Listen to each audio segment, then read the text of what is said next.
Alright guys, welcome to part 8 of X-Men. Rebuild, restore, refurbish, repair, whatever you would like to call it. Alright, so in the end of part 7 I said I was going to start Moon Patrol, and I am. But my workspace is kind of filled up with a cabinet drying and stuff like that, so and then I remembered I haven't done anything with this yet, so guess what we're doing while we're waiting for the paint to dry and my space to clear up so I can start working on Moon Patrol. We're going to work on this one right here. Alright, so I'm seeing a problem here. I've never really messed with this thing yet, other than I didn't even take it. I was already off the cabinet. Let's see this hinge here. See how loose that is on this control panel part. Now it is tight over here, but something tells me that screw's probably stripped out. And I don't think these are the regular screws that go in here. So as I'm disassembling this, I may decide to just make a new one of these. And besides, then I'll have a pattern for one, in case anyone else ever needs one.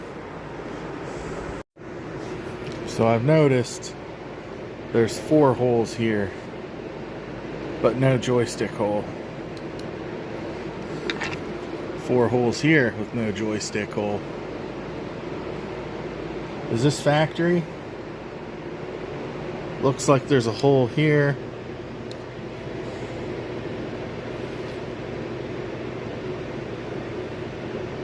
So I don't even know if this is factory. These have a red, yellow, and blue. 2 blues and a yellow. 3 colors, so let's flip this over and study it a second.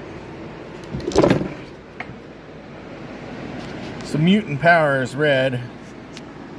Red. So we need a red button.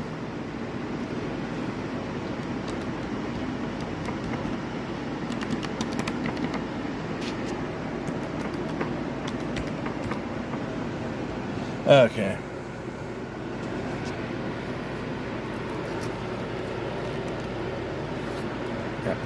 I don't even know if I'm going to mess with this. I might just strip this down. This would be so easy to make a copy of. Drill holes. Trace that one out. These out. This out. Drill them ones.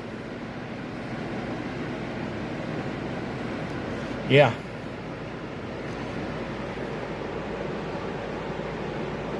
I don't even know if I want to try to mess with peeling this sticker off here and sanding it down to get it to stick. That hole's pretty blown out.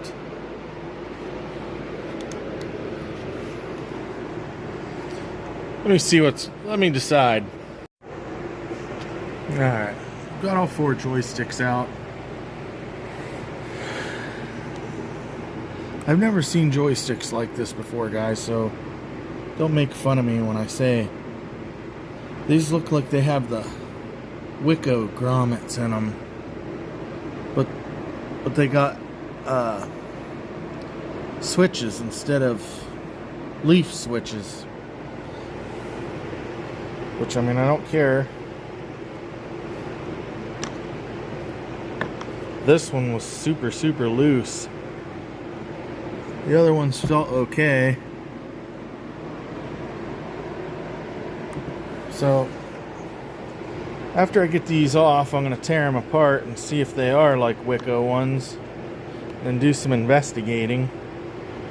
And I guess I'll get new grommets. And the little springs that go under here were pretty shabby too, so I need to get those. And I think we can shine those up in the drill press. Alright. So we're gonna see what the dust covers all hide. Tasty. Oh, that's delicious. Arcade food crumbs. So, I really think I'm gonna make me another one of these. It'd be simpler than trying to get all that sticky shit off the top. Okay guys, just like that, control panel is stripped. Like I said, I'm gonna make another one. I'll make this front edge, we'll line them up. I'll put this on the bottom of the new wood. I'll come up through this to screw this down to the wood that's going to be made from this, if that makes sense. I'll run a screw up through here, marking the bottom hole to the for the latch on both sides, and then I'll do the same with all 4 hinge holes, because then it'll mark all those locations. And obviously these holes will all get routed, and then I can drill straight down through this piece into the new piece, putting these holes exactly where they need to be. It'll be that simple. The hardest thing of it will be making this cut right here and getting that right. The rest of it, easy as F. So I'll reuse these bolts. I'll just wire wheel the ends so they can be painted. We'll wire wheel the heavy rust off those. Maybe not. Maybe we'll just chuck them up in the drill press and use sandpaper. Get up to like 600 grit or something on that. Make them shine again. I think I'm gonna order new buttons. 4 red, 4 yellow, 4 blue, with you know, new cherry switches. I'll take a multimeter and test all these switches here. If there's any that are bad, then I'm just gonna order them all new, and then I'll probably get new grommets to rebuild that stuff. Alright guys, I'm gonna go take a break. My old lady's home from work, so we'll be back at it in a minute. Alright guys, I got the hinge off. I got the retention chain off for when the door flips open.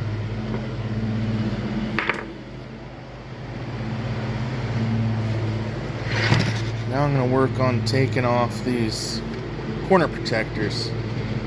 And I'm hoping like they're not all destroyed in there, and that's why these were put on. Once I get the corner protectors off, I'm going to go outside and find me a little spot to work. And then I'm going to start stripping all the paint off of this box. And then fixing any you know, bad spots in the wood. So, Jesus, that stuff is on there. Must be 3M glue. See? Where do they go? Here. I can't see. Put it down here. Where do they go? 1, 2, 3. Okay. I'll have to remember that next time. This is for one of our lamps. Look at this, guys. Arcade chewing gum. That's pretty effing sweet. Alright guys, so I'm gonna have to repair the corners and stuff on here and make these edges sharp as can be, because I got artwork that's gonna go on them. on the sides and on the front from Jeff. So I had one concern when I did the turtles and Simpsons have these same boxes. The artwork he gave me, sent me, is beautiful, right? So my only concern is like when you lay the side on, you cut it all off all the way around. You lay the front on, you cut it off all the way around. And there's a seam right here where this one comes over and this one goes up. Now, arcade machines are meant to be played, and mine are, and they're moved around and stuff like that. And people walk past them and carry stuff past them and stuff like that, especially in the one room where Turtles is at, to the laundry room. I always thought if I found me like an outside corner strip, something that was maybe a 1/2 inch to 3/4 inch long on this side and on this side, it wouldn't really interfere with the artwork so much. Even NBA Jam is like that, but it has like a stripe that goes all the way around here. Even if I could find me a thin corner that I can double-side sticky tape it on here, you know, paint it black or whatever, and put it on here just to protect that artwork seam. If you guys ever do anything like that, or can think of something that would work, post it in the comments, man, because I'm against it, but I'm also for it, because I'd rather protect the art so it doesn't get accidentally peeled back or away, rather than it just looks seamless right here. I mean, it's just got to be something small and thin. I need it to be thin. Alright, so I'm gonna take this, I think, outside, maybe set it up on this makeshift table, and put some 80 grit on my orbital and just rip all this paint off right quick. And then I think I'm going to work on bondoing everything up and get the bulk of that bondo ground off, and then move to like some 120 or something. Just making sure those holes lined up before I go all hog wild on a bunch of work and something wasn't right. Alright guys, had to add a brace in here that I didn't realize I was going to need to. So, it's glued and stapled. Stapled out here on the outside. There's got to be a hole drilled through the center, and a T-nut put on the other side. Just like these braces right here for holding the box. The paint's dry to the touch.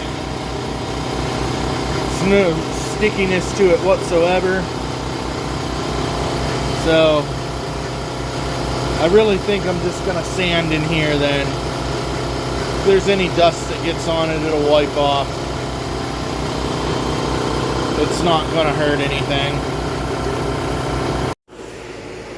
Alright, gang. So I took a piece of scrap wood and I made like a straight edge fence on the edge of it. That way so I can butt my work piece up, lay my pattern on, and butt it up, so then we'll know that the front edge is true to one another.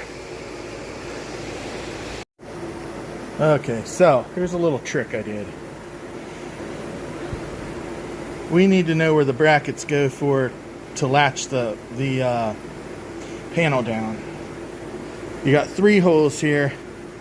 I put it in the bottom one, straight down through into the other wood. That's doing 2 things. It's marking that hole, okay? And it's holding this pattern down to the workpiece.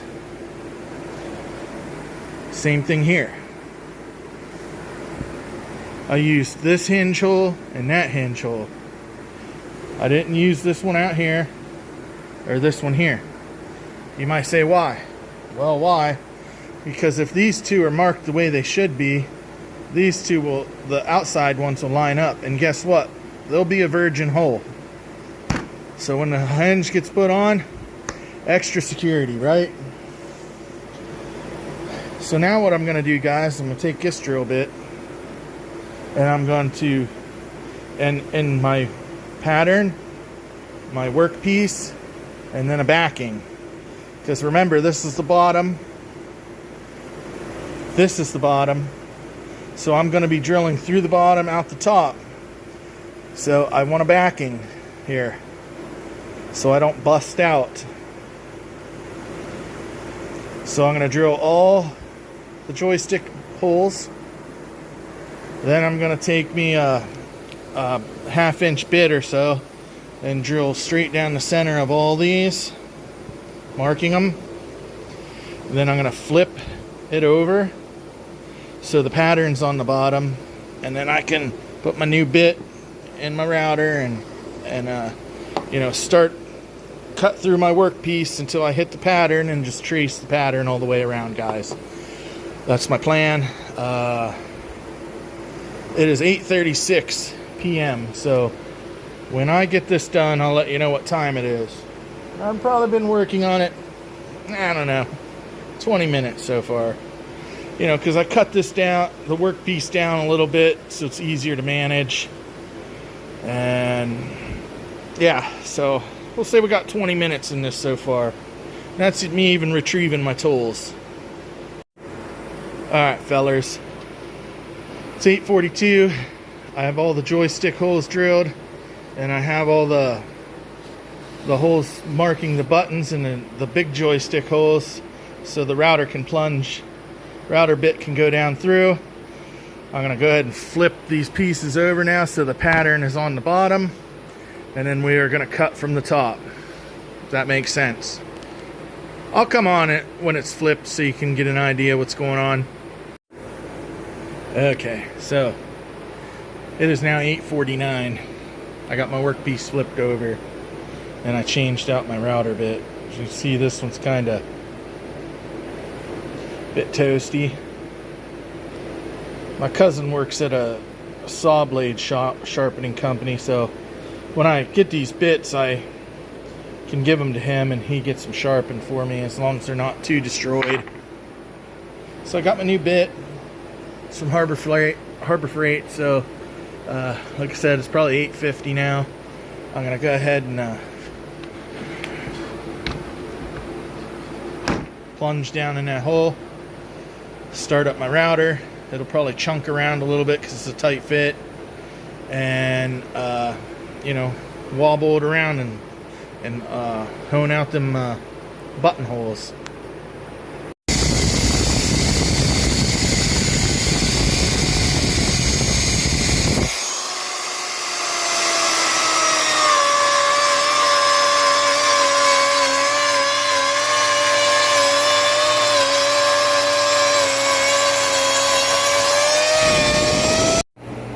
Okay, guys, so this is a 3/4 inch piece of plywood, and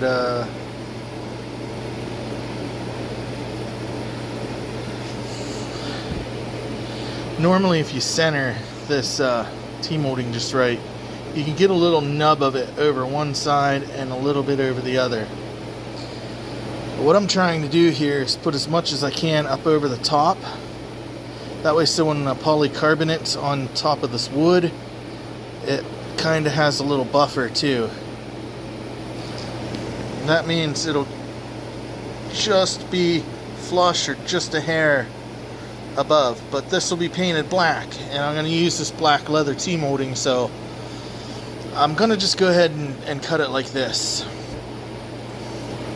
in hopes that I get this little ridge up here for the polycarbonate, and this will be blended in because it's painted black. So If I was to use a different T-molding, I think it would alleviate that little spot on the bottom because these flatten out more. The bridge on these black leather T-molding is not as high, if that makes sense. So when you tap it in, see, well, made me look like a liar. But anyways, what we're doing here is I'm going to do it that way. I'm going to put any excess I can up towards the top. So when the polycarbonate is on here, it might come up and make like a finished edge on it. If that makes sense. It does to me. Makes me feel good about doing it that way. So I'm going to do it that way. Okay, it is 9:28. This is completely finished other than sanding, primering this edge, and then putting black, you know, anywhere around the edge and up into here to, well, I'll probably paint the whole top black. It'll help give the laminate something to stick to. So it don't take a real long time to make a panel, guys. I pissed around for a long time getting this slot just right. So I think I'm going to cut me a nice piece of fresh wood, and I'm going to cut a slot into it, and I'm going to write top and bottom, a control panel maybe. So maybe next time I go to do one of these, it won't take me as long to get it just right. So whoever made that suggestion, I highly appreciate it. I'm gonna give it a try.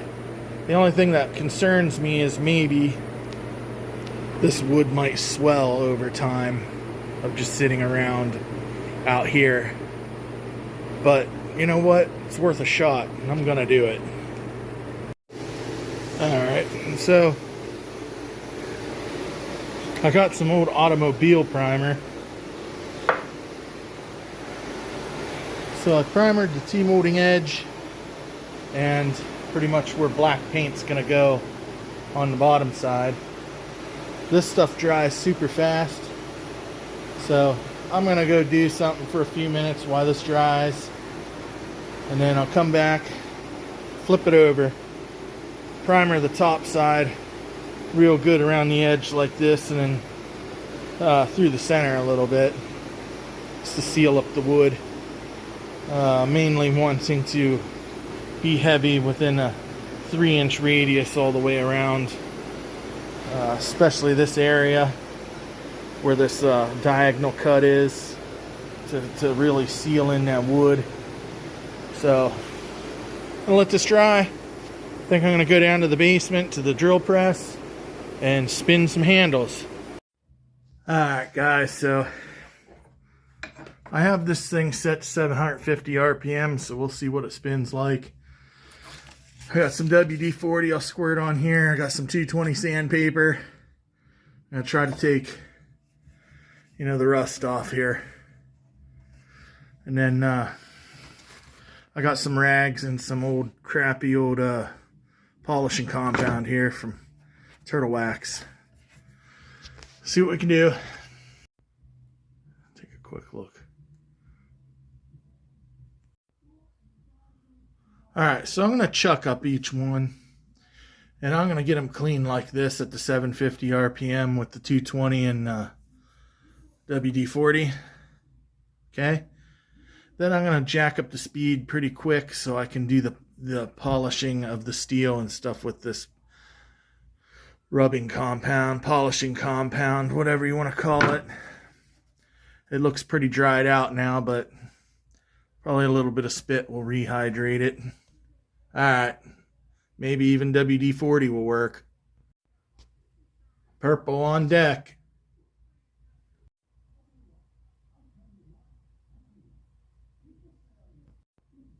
On to yellow.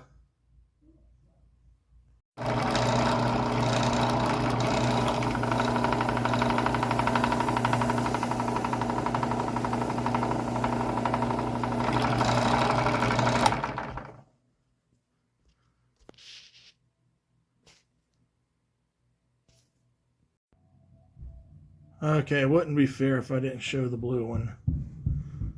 There we go.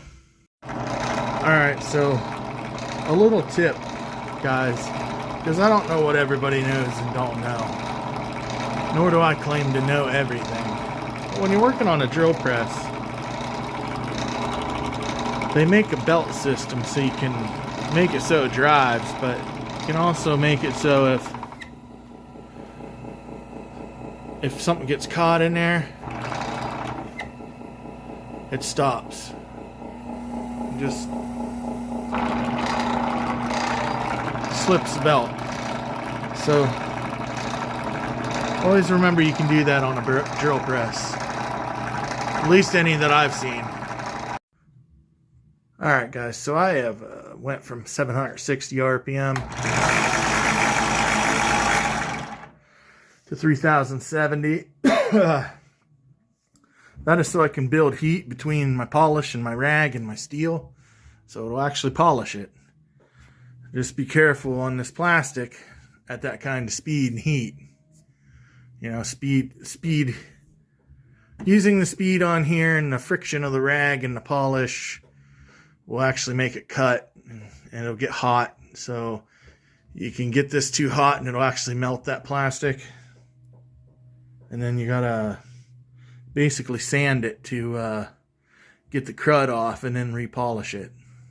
It sucks. Trust me, I know. Okay. Yeah, there's a little bit of difference in the shaft color. Ball's a lot shinier too.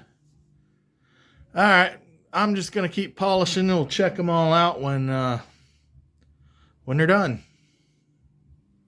All I knew was like love of the dead. It was like fucking the dead. Loving you was like loving the dead. Loving you was like loving the dead. Okay, guys.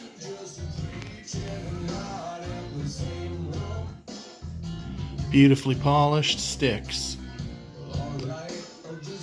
Except for the very ends, because they were in the chucks. But I'll hit them with a wire wheel and they'll be clean. It's amazing what 20 minutes worth of work can do. That's pretty badass. Wow. While I'm on the subject of these, does anyone know if these are Wiko sticks and they use the Wiko dust cover? Because the dust covers that were out there are just got huge holes in them and they don't fit tight around here. Is that just because they're worn out, or they're the wrong dust covers? Anyone know? Comment, please. Okay, now I got this backside painted. So I'm going to let that dry and tack up so I can flip it over and put a coat on the top. Alright, going to start Bondo in this box, making all the corners sharp again. Alright guys, I got this turned over. I got the top side that the C control panel overlay sticks to painted. It is drying. The bottom's probably still a little bit tacky, but that's okay. So that's drying. I got this whole box just smothered, slathered in Bondo.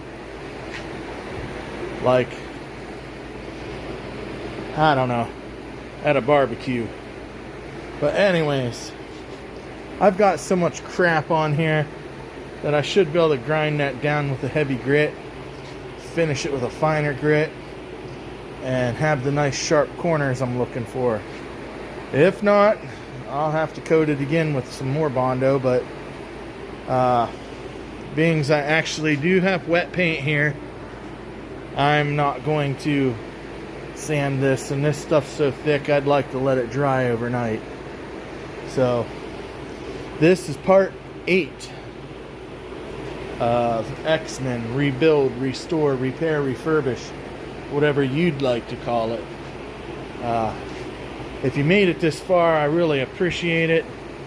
Like, subscribe, and please share, help grow the channel. I guess that's all I got to say, guys. I appreciate you hanging out. Alright. Peace.